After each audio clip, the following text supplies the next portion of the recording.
Koze nitwa Senior Superintendent of Police Gad Ntakirutimana, abanshinzwe ikoranabuhanga mu ishami rya police rishinzwe impushya ibizamini n'impushya byo gutwara ibinyabiziga. Nkuko mwabibonye iki kigo ni ikigo cyaje kigamije kunoza imitangire ya serivisi ku bantu bifuza gukora ibizamini ndetse no guhabwa impushya byo gutwara ibinyabiziga. Kikaba ari ikigo cyifashisha ikoranabuhanga mu gutanga iyo serivisi. Nkuko mwabibonye rero, haba ari abakora ku bizamini by'impushya z'agateganyo, ku mpushya za burundu, haba mu kibuga, haba no mu muhanda, mwabonye ko ibizamini bikoreshwa byose hifashishijwe ikoranabuhanga. Ikoranabuhanga uburyo rikoze navuga ko riri mu byiciro bitandukanye. Hari icyiciro cya mbere cyo kubanza kwandika abakandida bashaka gukora ibizamini. Hari icyiciro cyo kureba ko abakandida biyandikishije bakagera hano gukora aribo imyirondoro yabo ariyo.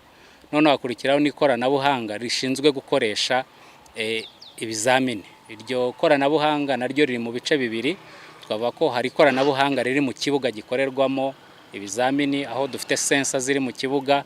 Izo sensa zikavugana n'irindi koranabuhanga naryo riri mu binyabiziga bikorerwamo ibizamini. Hanyuma iryo koranabuhanga iryo mu kibuga n'iryo mu modoka bimaze kuvugana, bireba icyo umukandida yakoze, bikohereza amakuru mu cyumba gishinzwe gukontorora ikorwa ry'ibizamini. Ni ubwo buryo navuga ko iryo koranabuhanga ririmo. Hanyuma iyo tugiye rero hanze mu gukoresha ibizamini byo mu muhanda, naho twinjira mu rindi koranabuhanga riri mu modoka rikontorora uko ibizamini bikorwa, ariko tukanifashisha ikoranabuhanga rya GPS kugira ngo tugende dukurikirana aho imodoka igeze, ndetse bibashe no guhuzwa neza n'ibyapa biri ku uwo muhanda, kugira ngo amabwiriza atangwa n'iryo koranabuhanga ataza kuba busanya n'ibyapa biri ku uwo muhanda. Ikigo kije kiyongera ku bindi bibuga cyangwa se izindi site zakorerwagaho ibizamini. Icyambere kije kwihutisha serivisi nkuko mwabibonye, kuko umuntu uzajya uza gukora ikizamini hano nta mwanya munini azajya ari butakaze hano. Nkuko mwabibonye mu isaha imwe umuntu ashobora kuba yarangije gukora ikizamini yasohotse yasubiye muri gahunda ze. Bimwe no kwihutisha serivisi ku batugana, ikindi kandi no kubaha serivisi ziciye mu mucyo, ku buryo buri wese areba ibyo yakoze, ibyo ahaniwe akaba byibonera, adatekereza ko ari undi muntu waba wabigiyemo cyangwa wamubangamiye. Ni ikoranabuhanga rero rizihutisha serivisi dutanga. Nkuko mwabibonye uburyo iri koranabuhanga rikora, mwabonye ko nta mupolisi uhura n'ukora ikizamini. Ukora ikizamini ahura n'umupolisi gusa amubaza uko ari butangire ibisobanuro by'ibanze. Hanyuma ikoreshwa ry'ikizamini ni system cyangwa n'iryo koranabuhanga ribikora, ku buryo ntekereza ko abibwiraga ko cyangwa se avuga ko hari uburyo police hari abibera cyangwa abandi ntibabere nkuko washaka kubivuga. Iri koranabuhanga riri mu byo rigiye gukemura, ku buryo abo bantu izo mpungenge bari bafite zizajya zirangirira ku iri koranabuhanga. Nibyo dushaka kumva tuvuga ikoranabuhanga wenda kumva ko ari ibintu bikomeye cyangwa se ari ibisabwa wa mukandida uje gukora. Mu by'ukuri umukandida uje gukora ibyo asabwa no gutwara imodoka uko yabyize.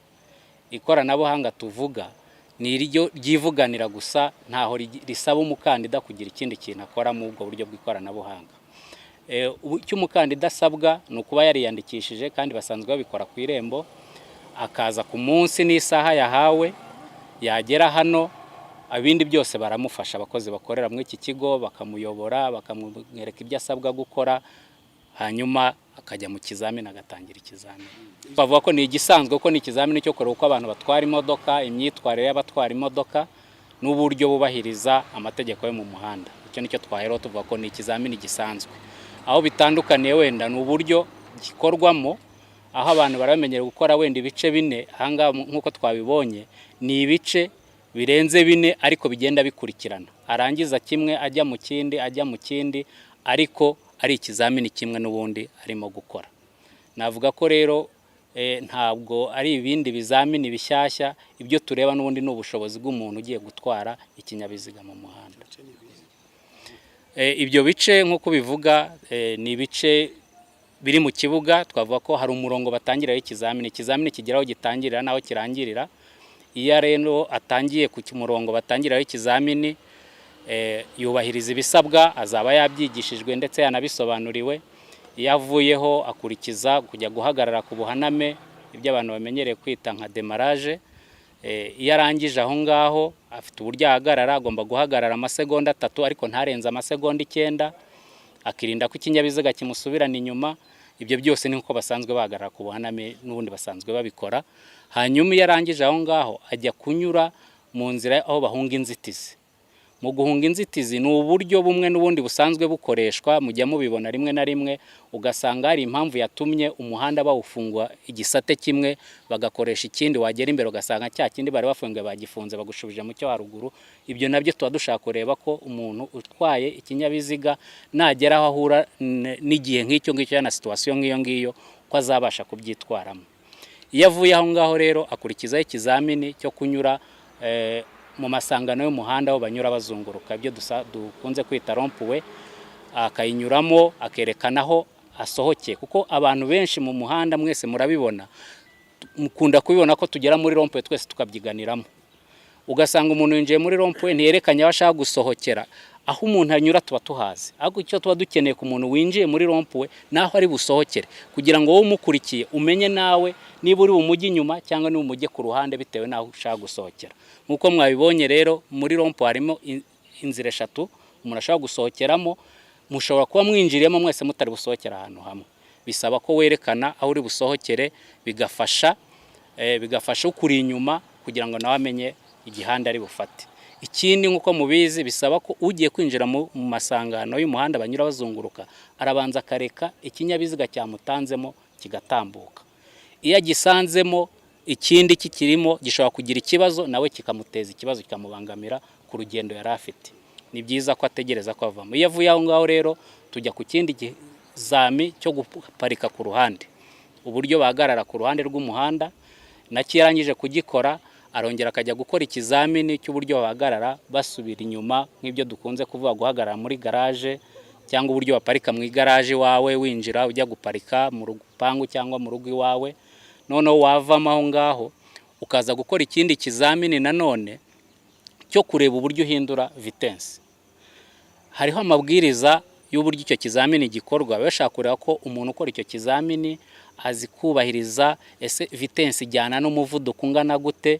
Ibyo nibyo tuba dushaka kureba. Ibyo rero iyo birangije arongera akagaruka aho umurongo usoreza ikizamini uri. Ariko hagati aho hari n'ikindi tubasha kureba, ese iyo umuntu utwaye ikinyabiziga atunguwe ari mu muhanda ahagarara gute, amenyesha abandi bayobozi b'ibinyabiziga gute, kugira ngo nabo ibyo yirinze bo bataza kubigwamo. Niyo mpamvu mwabonye araho atungurwa agahagarara agahita acana amatara ndangacyerekezo icyarimwe, kugira ngo amenyeshe ab'inyuma ko hari ikibazo kibaye imbere nabo babashe kwitonda. Iyo avuyeho rero niho agaruka ku murongo usoza ikizamini cyo mu kibuga, akaba aragishoje, yaba yagitsinze agakomeza mu kizamini cyo mu muhanda. Ugiye gukora ikizamini atangira ikizamini afite amanota 100.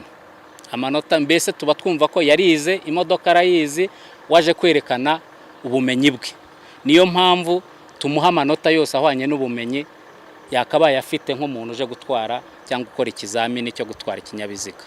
Hanyuma iyo agize ikibazo cyangwa akagira twabirantega dukeya dutuma amanota agabanuka, ikoranabuhanga rirabimwereka. Ariko nanone tuba twamubwiye ko agomba kwirinda ko amanota yamugabanukana cyane akajya munsi ya 80, kuko gutsinda ikizamini ni 80 kuzamura.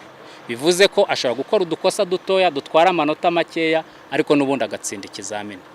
Nibyo amanota bayabona kuko muri iryo koranabuhanga riri mu modoka hariho icyo nakwita nk'isakaza mashusho cyangwa se ikintu kimwereka ko amanota yariho, abayareba ndetse n'ikosa akoze ababibona ko amanota avuyeho. Agakosa gato gakorwa hangahe, ikosa rinini nangahe? Biraterwa, gusa icyo twavuga kugira tujye ku manota n'uko angana, twavuga ko hari amakosa ushobora gukora ugakomeza ikizamini, hari n'amakosa ushobora gukora ugahita uvanwa mu kizamini. Aho kugira ngo tutajya muri details z'amanota yose, numva twabi summarizinga mw'ubwo buryo.